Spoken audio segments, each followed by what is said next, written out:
Is so dramatic. She's so drama. And then she breaks up with him. Yeah.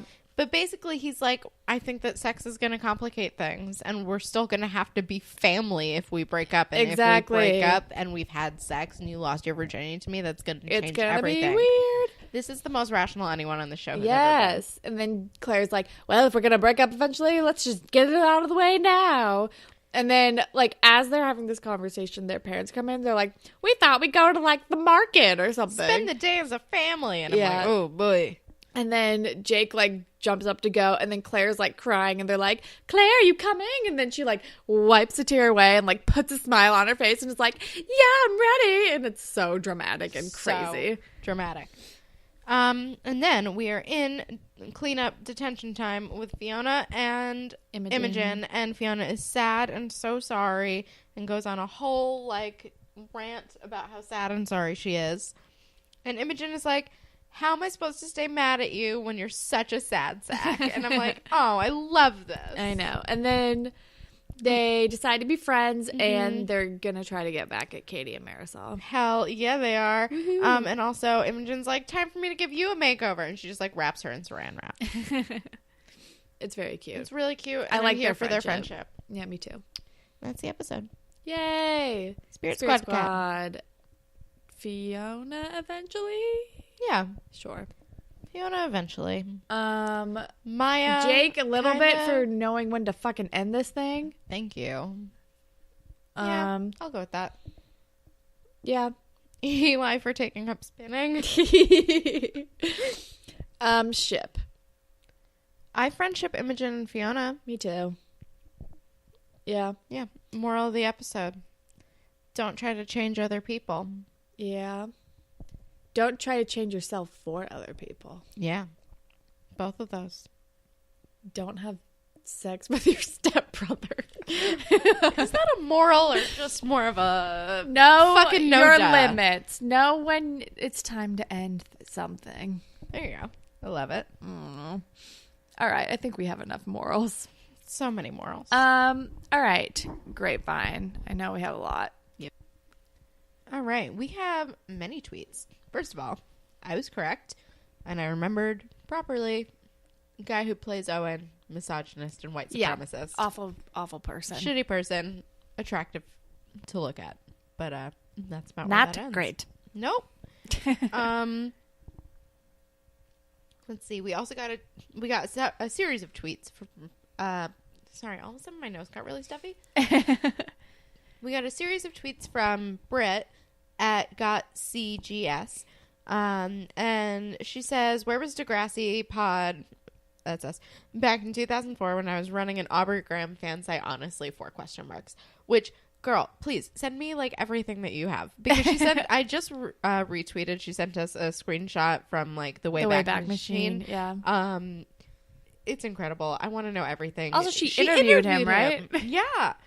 Like, please send us everything that you have. It's amazing. I'm so excited on it. And then we have something from Anne Elizabeth, who says, Ryan, Marissa, or Seth Summer. I feel like the only person in the world who wasn't really endeared to Seth and Summer's bickering all the time. You are wrong. Yeah, you're wrong. Seth and Summer all the way. Seth and Summer forever. Totally. Jesus, what are you thinking? I'm joking. Don't stop listening to our podcast. We love you, but also you're wrong. What, were you a Summer and Zach shipper? I feel like she was a Seth and Anna shipper. Mm-hmm. Oh, yeah. They did make sense on paper. Don't get me wrong. They did on paper, but then as we saw, they were like the same person, and it was boring. Yeah. You can't date your same person situation. Am I dating the female me? That's and gross. He was. All right. What else? That's it. That's all the tweets. Oh, that's it? Okay. Yep. Cool. We also have a couple emails. The first one is from Caitlin, who sends us a theory. I have a weird theory that the reason Sav and O got written into a relationship storyline is because they were banging IRL. Both of them in post interviews made comments about how Savo was their favorite ship on the show, and they had moony eyes over each other and mentioned each other further on in the interviews. Long sentence. This is my own theory with a solid 0 amount of Googling and just a rampant wild imagination. I would believe it. Maybe. I don't know. I Sure. believe it. I don't know why the fuck else you would think it was a good ship, because it was stupid as hell. Yeah. No, I think that I honestly, I accept this as canon. And then we also have an email from Kirsten that's also kind of theory-based, and it's called A Bianca J Connection. Okay, so I'm not saying there's a connection between Bianca and Jay. I'm just saying I noticed that Bianca's orange car is suspiciously similar to another wrong side of the tracks with a heart of gold, oral sex loving ravine rat's orange car. My mind tells me it's not the same car, because it's not. But my heart has brewed up a headcanon about Bianca and Jay knowing each other and growing up together, and Jay being Bianca's mentor and Bianca and Alex being like sisters, and I just thought I'd share. Interesting choice to have them both have similar orange cars. What do you guys think? Also, if you could predict so orange car note. I think we've talked about that before. Yeah. But yeah, I do think it's funny how they both have orange cars. Because who has an orange car? I did. Did you? Yeah, my Jeep was orange. Oh. It wasn't that I feel color like orange, but it was very much orange. I feel like it's less weird for a Jeep to be orange than like a sedan. That's a fair point. It was a Jeep Wrangler. It was like rust orange though. It wasn't like it's not like bright like macaroni and cheese orange. No, don't get me wrong. It was bright as fuck. I was not like a subtle driver in the world. I was driving a giant orange box, but you know. But also she says, if you could predict or write storylines for the rest of the season, not using any knowledge you have on future episodes, what would you want to see happen, and where would you take storylines / ships? I want to see more of this Fiona, Imogen, Eli friendship. I don't want it to change. Please don't make anyone fuck anyone. I'll be upset. I want to see more Tristan. Yes. Let's be real. I already know that we have Claire coming back around, so I'm excited for whatever that brings. Honestly, same. I don't know how I'm bored I feel with about Claire it. and Jake because it got weird. It got real weird. It was very healthy, which made for bad television. And then it got unhealthy, and then I hated it. And I hated it for entirely different reasons. Yes. Mostly because gross.